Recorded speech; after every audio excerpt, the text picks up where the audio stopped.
আগামী 100 বছর, 1000 বছর পরেও এই মাটি যদি টিকে, তো মনে রাখো এই মাটি শহীদ শরীফ উসমান হাদি রহমাতুল্লাহ আলাই, আমার দেশের এই মাতৃভূমির এই ইমানদার যুবকের নাম আগামী 1000 বছর পরেও শ্রদ্ধার সাথে কলিজায় কলিজায় স্মরণ হবে।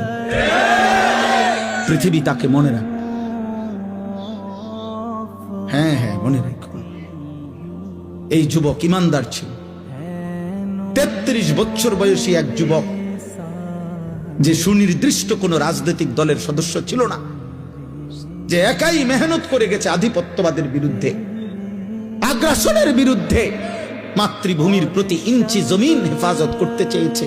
তার সামর্থ্যের সবটুকু দিয়ে সে বলেছে, সে পাক্কা নামাজি ছিল, 5 ওয়াক্ত নামাজ পড়ত, ফজরের নামাজ প্রতিদিন জামাতে পড়ত, ফজরের নামাজ ক্যাম্পেইন করত, সাথীদেরকে ফজরের নামাজের জন্য উঠাইতো, ফজরের নামাজের বন্ধুদেরকে সাথে নিয়ে এরপরে ঢাকা 8 সংসদীয় আসনে ওয়ার্কিং করত প্রতিদিন ফজরের নামাজের পরে। তুমি খবরে দেখো